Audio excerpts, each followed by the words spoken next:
Pessoal, vamos lá! 8ª rodada do Campeonato Brasileiro da Série A e a gente vem aqui falar sobre as histórias do Brasileirão relativas a essa 8ª rodada. A gente vai ter Atlético e Palmeiras aqui no Mineirão, 18h30 de domingo, e o Mineirão foi palco de um confronto muito polêmico entre os dois times numa das semifinais de 1997. Primeiro a gente precisa contar como foi aquele Campeonato Brasileiro. O Atlético fazia uma campanha muito boa, tá? Sob o comando de Emerson Leão, e o Palmeiras teve uma troca de comando técnico com o Filipão assumindo o time com a competição andando. E o Palmeiras chegou muito forte também. Então, as semifinais do Campeonato Brasileiro, elas tiveram 2 grupos de 4 clubes com jogos de ida e volta. E o grupo do Atlético e do Palmeiras contava ainda com Santos e Internacional. Mas Galo e Porco eram os favoritos à vaga na decisão do título. E eles fizeram confrontos pela 3ª rodada do turno, que era a última do turno, e a 4ª rodada, que era a primeira do retorno. E ali praticamente ficou decidida a classificação palmeirense. E essa história começa no Mineirão, com uma vitória do Palmeiras por 1-0, tá? Com um gol do Euler, lei do ex, né? O Euler revelado no América, foi pro São Paulo, veio pro Atlético, foi pro Palmeiras.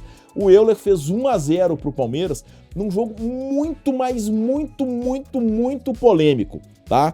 A arbitragem foi do pernambucano, o Wilson de Souza Mendonça, chegou a apitar pelo Rio de Janeiro também, mas o Wilson de Souza Mendonça, figura polêmica do futebol brasileiro. E aí o Palmeiras vence o Atlético aqui no Mineirão por 1-0, um gol do Euler superando o Tafarel, que era o goleiro do Galo. Mas o Galo reclamou demais da arbitragem, de pênaltis nesse jogo, então quer dizer, foi uma arbitragem muito polêmica. Na 4ª rodada, lá em São Paulo, Palmeiras venceu por 3-1 e praticamente garantiu a vaga na decisão do título, que acabou acontecendo porque o Palmeiras foi o adversário do Vasco na decisão do Campeonato Brasileiro de 97, e a gente já contou essa história aqui, que o time carioca, né, o Cruz Maltino, foi campeão pela única vez em que o campeão brasileiro foi com 2 empates sem gols, 0-0 em São Paulo, 0-0 no Rio de Janeiro, e o Vasco foi campeão. Mas em 97, Atlético e Palmeiras escreveram uma grande história no Campeonato Brasileiro, num dos quadrangulares semifinais, o Palmeiras levou a melhor numa história que começou no Mineirão, num jogo carregado de muita polêmica. Pessoal, nesse domingo a gente tem Corinthians e Fluminense, nós vamos contar 2 histórias muito bacanas aqui, mas antes disso, dá o like, segue o canal da Itatiaia no YouTube, dá o like, curte, compartilhe nossos vídeos, faz isso aí, ok? Olha só, Corinthians e Fluminense, nós vamos contar 2 histórias de semifinais de Campeonato Brasileiro envolvendo essas 2 equipes. Cada lado levou a melhor em uma delas. 1976, o famoso jogo da invasão corintiana. A semifinal do Brasileirão de 76 foi um jogo único, tá? A gente teve lá em Porto Alegre Internacional e Atlético, e a gente contou essa história aqui há algumas rodadas, que o Colorado venceu de virada por 2-1 com um gol do Falcão no finalzinho, que teve uma tabelinha de cabeça do ataque do Internacional. E a outra semifinal, Fluminense e Corinthians no Maracanã. A vantagem do tricolor, assim como era do Colorado, era apenas de jogar em casa. Mas em caso de empate, tempo normal e prorrogação, o jogo ia para os pênaltis. E foi isso que aconteceu no Maracanã. O Corinthians se classificou nos pênaltis. Mas essa não é a grande marca daquele jogo. Ele ficou conhecido como invasão corintiana, porque os corintianos dividiram o Maracanã com os tricolores. E a gente precisa pensar que isso lá em 1976. Vou até pegar o almanaque do Corinthians aqui para dar o público exato daquele jogo, que foi uma coisa impressionante. A manifestação da torcida corintiana e a ida dela para o Rio de Janeiro para poder acompanhar essa semifinal. Lembrando que o Corinthians, vivia aquela seca toda dele de títulos, né?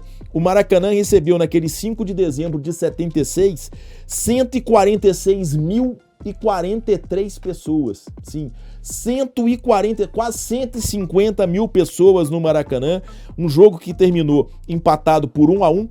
Carlos Alberto Pintinho fez o gol do Fluminense, o Russo empatou para o Corinthians, isso tudo no primeiro tempo, tá? Nos pênaltis o Corinthians fez 4-1 no Fluminense, com o goleiro Tobias sendo o grande herói daquela tarde e noite no Maracanã. Quando a gente vai para 1984, Corinthians e Fluminense voltam a se enfrentar na semifinal do Campeonato Brasileiro. Aí em 2 jogos, o segundo no Maracanã, o primeiro no Morumbi, e praticamente o Fluminense, que era comandado por Carlos Alberto Parreira, garante a vaga na decisão neste jogo do Morumbi. Por quê? Porque vence por 2-0. Gols de Assis, camisa 10, e Tato, o ponta esquerda. Aí vai com muita tranquilidade para o Maracanã na partida seguinte, empata por 0-0 e garante vaga na decisão carioca do Campeonato Brasileiro de 1984, que reuniu Fluminense e Vasco. A gente já contou essa história aqui também. O Fluminense foi campeão, 1-0 na primeira partida da final, gol do Romerito, 0-0 no segundo jogo, mas antes de enfrentar o Vasco na decisão de 84, o Fluminense, de certa forma, vingou a invasão corintiana de 76, sendo finalista do campeonato, eliminando justamente o Corinthians nas semifinais. Pessoal, Internacional e Bahia, jogo dessa 8ª rodada do Campeonato Brasileiro, partida que será no domingo às 4 da tarde, e o Beira-Rio, que foi palco de uma decisão de Campeonato Brasileiro entre essas duas equipes. Por isso o jogo entre o Colorado e o Tricolor Baiano faz parte do Histórias do Brasileirão. Aquela final de 89, a gente já falou sobre a semifinal que o Inter viveu, né, há algumas rodadas, antes do Grenal. Por quê? Porque teve o Grenal do século, o Inter chegou à decisão com muita moral, porque eliminou o Grêmio numa semifinal espetacular, estava perdendo por 1-0 com um jogador a menos, conseguiu virar o jogo, foi finalista contra o Bahia. Bahia que fazia uma grande campanha sob o comando de Evaristo de Macedo, tinha como craques do time a dupla Bobô e Charles, né? O Bobô camisa 10, o Charles o centroavante, camisa 9. E o primeiro jogo foi na Fonte Nova, e o Bahia venceu por 2-1. Aliás, essa foi uma característica do Bahia, fazer valer o mando de campo nessa campanha sua. O Bahia venceu por 2-1, foi ao Beira-Rio na semana seguinte, precisando apenas do empate. Lembrando que esse Brasileirão de 88 ele foi decidido só em 89.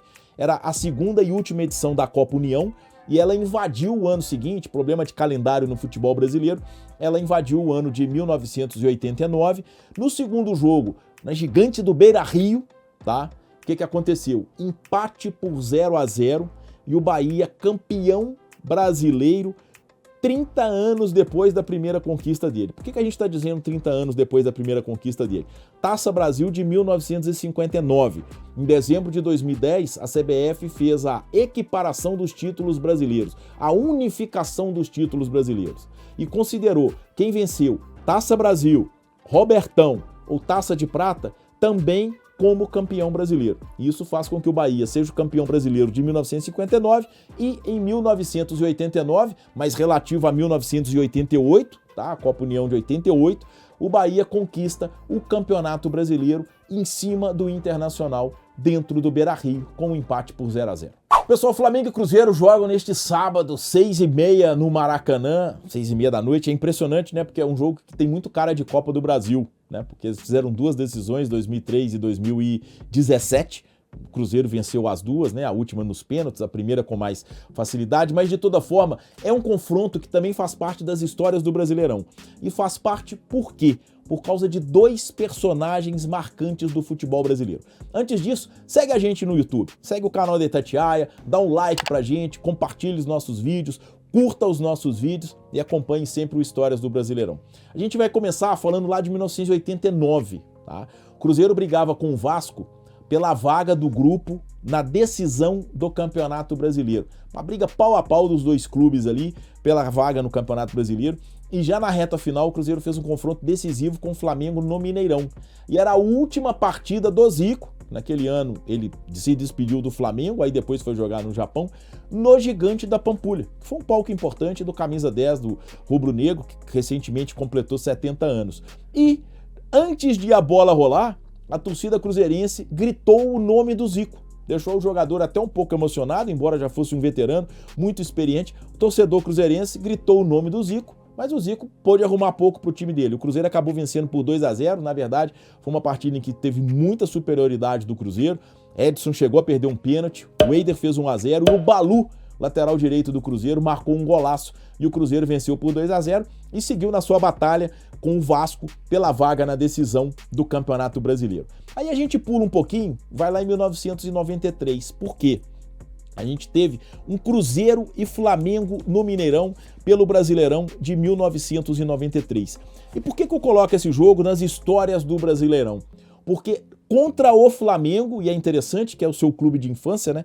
O Ronaldo marcou o seu primeiro gol no Gigante da Pampulha. A gente não pode esquecer que o Mineirão foi o primeiro grande palco do Ronaldo, revelado nas categorias de base do Cruzeiro, né? Veio do São Cristóvão para a Toca da Raposa, com 16 anos já foi lançado no time principal do Cruzeiro. E nesse Cruzeiro e Flamengo de 1993, o Ronaldo marca o seu primeiro gol com a camisa do Cruzeiro. Ele já tinha balançado a rede lá em Portugal, numa excursão, já tinha feito gol no Bahia, nesse Brasileirão, mas lá na Fonte Nova. E aí, no dia 18 de setembro de 1993, o Flamengo vence o Cruzeiro por 2-1 de virada. Os gols do Flamengo foram do Rogério e do Marcelinho Carioca, mas quem abre o placar naquele dia é justamente o garoto Ronaldo, logo aos 6 minutos, num lance em que ele dribla o goleiro do Flamengo, que era o Adriano. Então, Cruzeiro e Flamengo, Flamengo e Cruzeiro, né, um confronto que faz parte da história do Brasileirão, por quê? Porque a gente tem passagens envolvendo simplesmente Zico e Ronaldo Fenômeno.